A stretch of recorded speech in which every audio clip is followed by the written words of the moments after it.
Welcome to Whisky.com, where fine spirits meet. And today we are at part 2 of the production of Scottish single malt whisky, Once and Today. In part 1, we talked about the location of the distillery, how the barley was transformed into malt, and now we're at the point where we have this sugary water from the malt, and we would like to change it into beer. Yeah, therefore we have the fermentation and we have the yeast strains. In former times it was quite difficult to keep the yeast strains constant, unchanging, and to keep them such strong that the vinegar bacteria hadn't the chance to take over and produce a sour beer. And this sour beer, I once had the chance to taste a 1984 Bruichladdich from a stone jug, and it was sour. And the chemist in between you, the visitors, the watchers, it has a pH around 3.5. So vinegar bacteria were a severe theme during the fermentation in former times.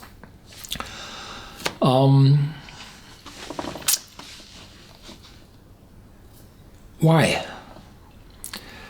Whiskey was, or the beer was fermented inside huge tuns, wooden tuns made of Oregon pine. And these Oregon pines, the staves of these huge tuns, soaked with the beer, and they were wet all the time. They fermented for 2 to 5 days, then they had a cleaning day, and then next 2 days. Some distilleries had 2 days, some have 4 days or 5 days maximum, and so the Oregon pine, the wood is always wet. And in this wet wood, bacteria are quite easily able to attack the wood and produce a mold inside the wood.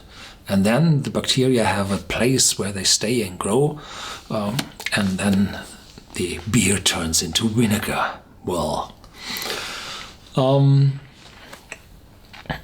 from time to time, you have to clean these tuns with hot water. They have to go into the tuns and brush it mechanically, and then you have a Kirche, hot water and steam to clean it. But you aren't able to go into the wood itself, and therefore the bacteria are growing, and therefore you need some detergent, some chemistry. I don't know what it is, but you spray the wall, wait a quarter of an hour, half an hour, and then you clean it, you rinse it with fresh water, and then the bacteria are gone, more or less, until next time. And the chemistry, the liquid with the chemistry in it goes into a receiver, and then it goes for recycling, and you get fresh detergents again. In industrialized productions for grain whiskey, for the blended whiskey industry, you have typically steel tanks from austenitic steel, which do not rust. And in these steel tanks, the bacteria have no chance. You need hot water, or they use hot overheated steam with 120, 130 centigrade, and then all bacteria are dead. And then you can put in new yeast, always new yeast for a new batch, and this new yeast won't be disturbed by vinegar bacteria. A few of the malt whiskey distilleries have already switched over to stainless steel fermenters, but not all. And there the cleaning process is automatic. And after emptying the vessel, hit a knob and then cleaning program, quarter of an hour, clean, start over. There's always the tale that these big wooden tons give an aroma to the whiskey. No, not at all.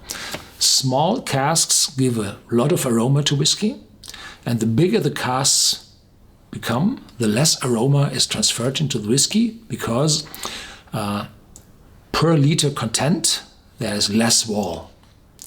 And if you have a big ton with 10,000, 20,000, 30,000 liters of brewing beer in it, then the amount of wooden wall on the liquid is minimal. So there's no transfer, and it's not oak. It's Oregon pine. It's a softwood. No porous surface, so the liquid does not go very deep into the wood.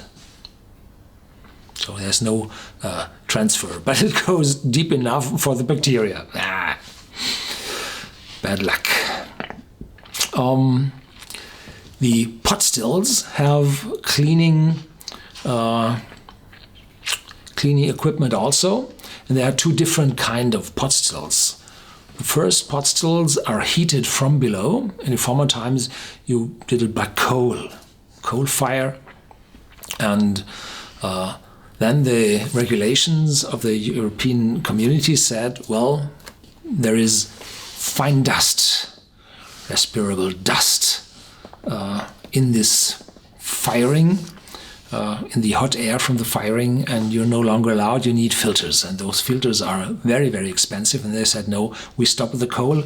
I've seen Ardmore, Glendronach, and Glenfiddich heating with coal. So the coal is gone, everything was black. Everything was black from this coal. And they switched over to natural gas. So in the North Sea, the oil was coming up there, and the gas on top of the oil, and so heating with natural gas was easy. And with gas, you're able to fine-tune the heating. With a coal fire,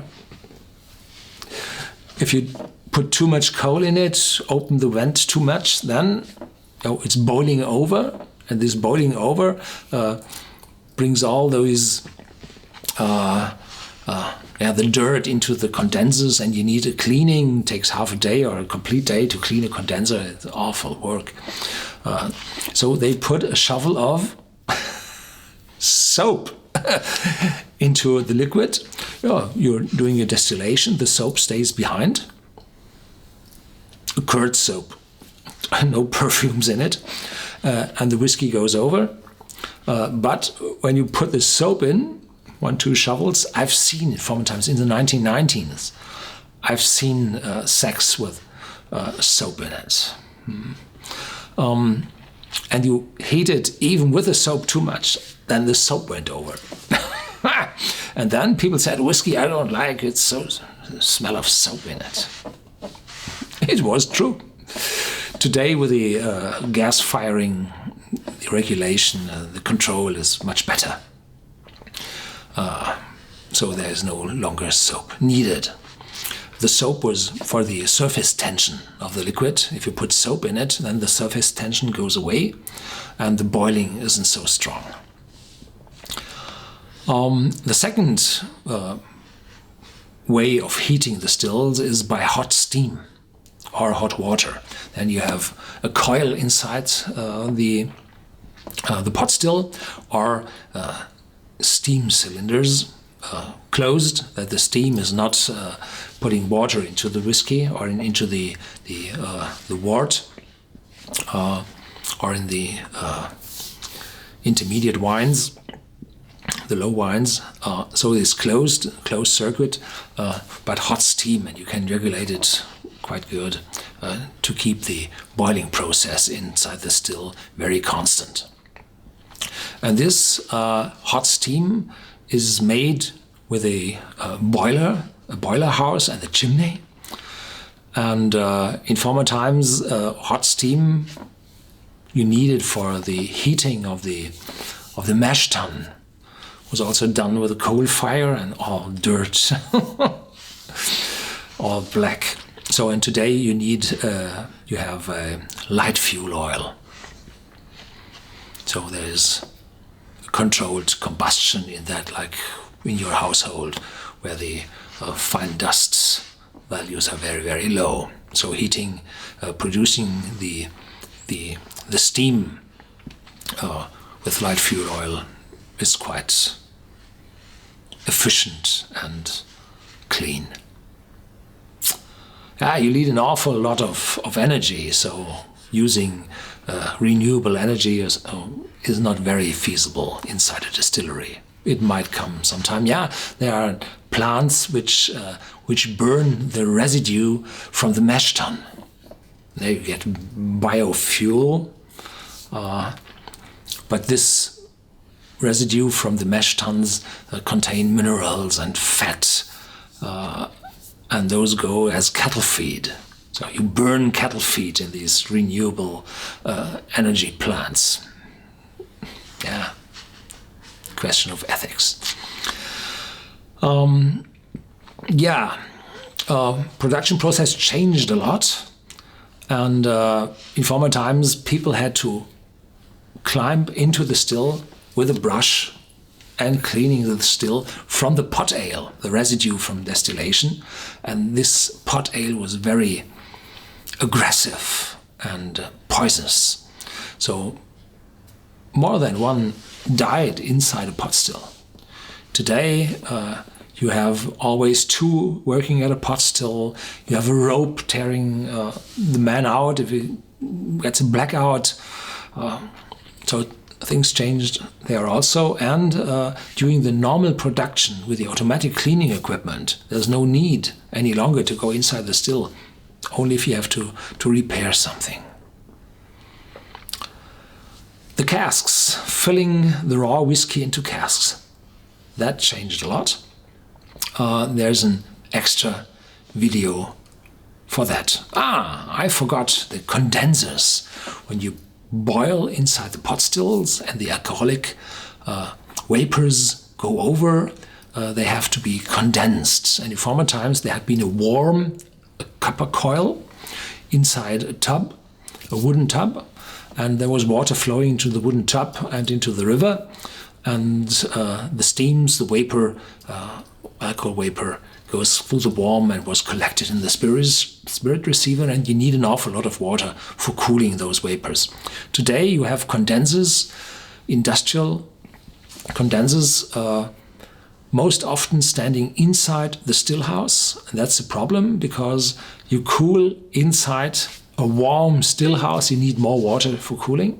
And in places where the water flow or the water source is low in summer, they placed the condenser outside of the still house, below a longer roof, like a Knock and Do or Artback on Isla. They do not cool with salt water, but with fresh water. And in summer, water source is quite low on Isla. For the maturation of the whiskey in casks, that changed a lot also. I will have another video just in a few minutes. But the old and golden days, they were not that good. There was a lot of pollution, a lot of waste of energy. The quality wasn't that good. The process wasn't that fixed as today, where you produce on the point, on maximum yield, and quality wasn't that good as today. Technical inventions and advantages bring quality to the whiskey. So the whiskey of today, that's my personal belief, is much better than 100 years ago. Whiskey also became cheaper. Today you pay 2 hour salaries for a bottle of whiskey, including taxes.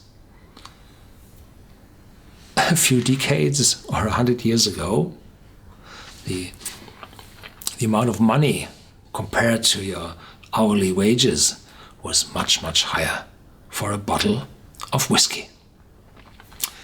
Thank you for watching, and if you like this video, give me a thumbs up.